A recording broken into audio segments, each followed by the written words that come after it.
Welcome students. Our next topic is Cain Ingold CAHN. Cain Ingold Prelog system. Cain Ingold Prelog system. It is our next topic. Cain Ingold Prelog system.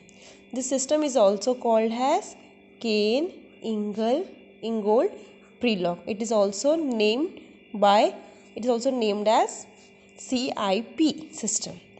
This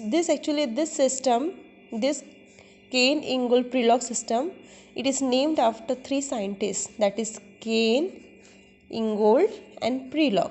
These are three scientists. These three scientists, they gave this rule, that is CIP rule. In this there are various rules which we will discuss now. So first of all, what this rule said. First of all, before starting the CIP rule, let me tell you about the chiral carbon.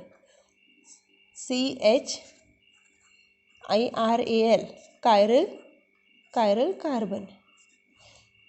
Because this chiral carbon, it will be used in the CIP rule. So before starting the CIP rule, let me give the whole information about this chiral carbon. Now what is chiral carbon? The carbon atom bonded to four different group. जैसे this carbon atom, if it is bonded by four different group, then the carbon atom is called as a chiral carbon atom. If this carbon atom is bonded by one OH, one CH3, one hydrogen atom and one CH3 CH2, these are the four different group.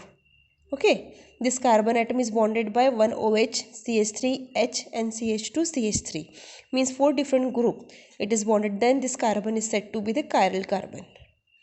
Okay, understood? This carbon is bonded by OH, CH3, H and this group. So this carbon is called as the chiral carbon. Now we'll continue our CIP rule. Now what is CIP rule? In CIP, we have to tell that the configuration is R or S. We have to tell whether the configuration or the compound, or we can say the compound, or we can say stereoisomer is R or S. That we have to tell in the CIP rule. Now is this compound? Now let us take the example of this compound. Whether this compound is R or S. How we will tell that this compound is R or S? So by knowing the CIP rule, we can tell that this compound is whether R or S. Now first rule. What is the first rule? In first rule, the compound should contain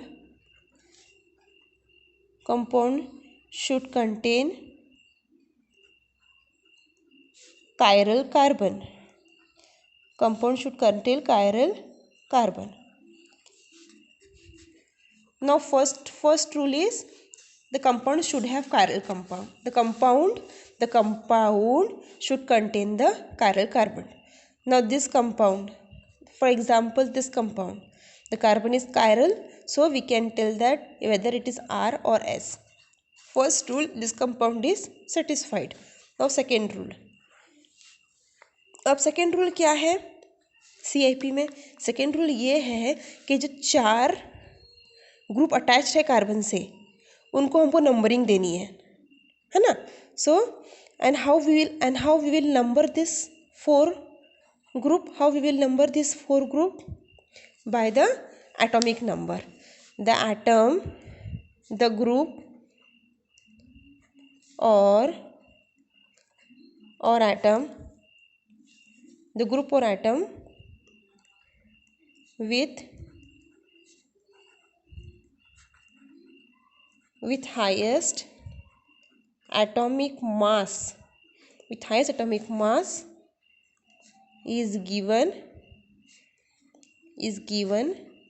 highest priority अब इन चारों में से in of this four group we have to number it according to their priority. अब इसमें से जिस group का ज़्यादा एटॉमिक मास रहेगा that is given as number 1 priority. So in this which is having more atomic mass, ये carbon attach है directly oxygen से अटैच है, यहाँ पे ये कार्बन इससे कार्बन से अटैच है, ये यहाँ पे हाइड्रोजन से अटैच है, इससे ये कार्बन से अटैच है और फिर से कार्बन से अटैच है. सो दिस इज ऑक्सीजन. जहाँ पे ऑक्सीजन से अटैच रहेगा वो that is given the first priority. So this is given the first priority 1. Because this carbon is attached with oxygen, oxygen is having more atomic mass as compared to carbon, hydrogen and carbon. Okay इस सबसे पहले first देखना पहला कौन attach है. इसमें पहला जो डायरेक्टली अटैच है, डायरेक्ट अटैच, ये कार्बन जो डायरेक्टली अटैच है वो ऑक्सीजन से, डायरेक्टली अटैच है इस कार्बन से, डायरेक्टली अटैच है इस हाइड्रोजन से, इससे डायरेक्टली अटैच है सिर्फ इस कार्बन से, इससे डायरेक्टली अटैच नहीं है. हमको सिर्फ पहला देखना है, पहला एटम देखना है, पहला एटम. इसमें पहला एटम ये है तो इसको फर्स्ट प्रेफरेंस मिलेगा. अब सेकंड प्रेफरेंस किसको मिलेगा. अब सेकंड प्रेफरेंस है ये अटैच है इस कार्बन से, ये अटैच है इस कार्बन से, मतलब इन दोनों भी कार्बन से अटैच है. तो इन दोनों में से सेकंड प्रियोरिटी इसको देनी चाहिए. सेकंड प्रियोरिटी मिलेगी इसको, क्योंकि अगर फर्स्ट कार्बन से अटैच है, दोनों भी कार्बन से अटैच है, तो नेक्स्ट ग्रुप चेक करना पड़ेगा, उसके बाद जो अटैच है वो चेक करना पड़ेगा. तो इस carbon attach bye 3 hydrogen atom, लेकिन ये जो कार्बन है फिर से कार्बन से अटैच है, तो इसका atomic mass will be more as compare to this group atomic mass. So it is given second priority. Third priority में आएगा ये वाला और फोर्थ प्रियोरिटी में आएगा ये. ठीक है, मतलब हमें सेकेंड रूल क्या है, इन जो ग्रुप अटैच है, जो 4 ग्रुप अटैच है, उनको हमको नंबरिंग देनी है. कैसे नंबरिंग दोगे. एटॉमिक मास, जिसका एटॉमिक मास ज़्यादा रहेगा that group will be given the first priority. Okay, अब थर्ड रूल क्या है. Third rule, when isotope is attach,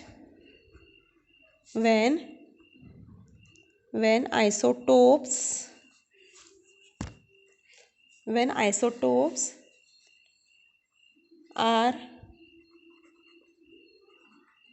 isotopes are attached to chiral carbon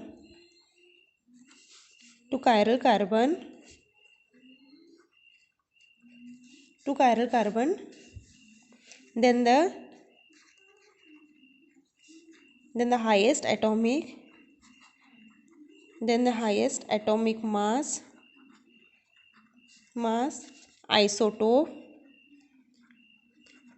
then the highest atomic mass isotope will be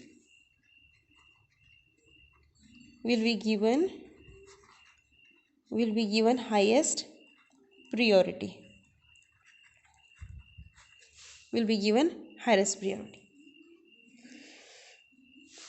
Now third rule is अगर isotope attach हो तो. अब isotope मतलब इसके जगह, इन 4 ग्रुप के जगह अगर हाइड्रोजन के आइसोटोप अटैच हो, मतलब आइसोटोप मतलब अब देखते, सपोज हमारे पास ऑक्सीजन है, ठीक है, ऑक्सीजन के आइसोटोप हो जाएंगे ऑक्सीजन 18 एंड ऑक्सीजन 16. अभी इस कार्बन के साथ यहाँ पे ऑक्सीजन 18 अटैच है, यहाँ पे ऑक्सीजन 16 अटैच है, तो हम किसको, दोनों तो ऑक्सीजन से अटैच है. अगर ये 2 आइसोटोप है ना. आइसोटोप मतलब क्या होता है. आइसोटोप मतलब the atom with same atomic number दोनों का सेम रहेगा, बस मास नंबर अलग अलग रहेगा, उसको बोलते हैं ना आइसोटोप. आइसोटोप इसको बोलते हैं जिसका एक ही एटम है, जिसका एटॉमिक नंबर सेम है, बस मास अलग अलग है, उसको बोलते हैं हम लोग आइसोटोप. अगर इस कार्बन से आइसोटोप अटैच है, यहाँ पे ऑक्सीजन 18 लगा है और यहाँ पे ऑक्सीजन 16 लगा है, तो हम लोग फिर कैसे नंबरिंग करेंगे. तो वो सिंपल, ज़्यादा इसका atomic mass is having more atomic mass 18 है, इसका एटॉमिक मास है 16. सो this is given first priority and this is given second priority. Okay, same है अगर कार्बन का है, oxygen 18 is given first priority and oxygen 16 is given second priority. अगर carbon का है, कार्बन के आइसोटोप ऐसे है, एक C13 है और दूसरा है C12. So this is given first priority and this is given the second priority, क्योंकि atomic number is 30, atomic mass not number, atomic mass is 13 and atomic mass is 12.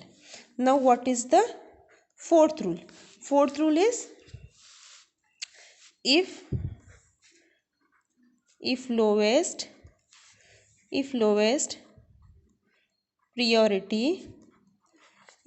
priority atom is attached, if lowest priority atom is attached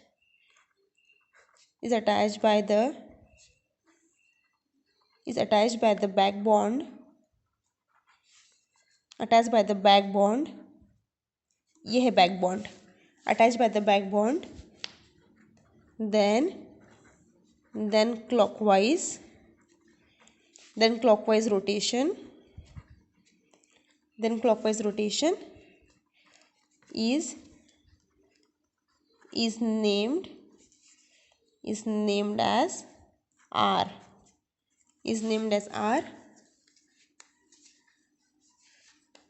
and anti-clockwise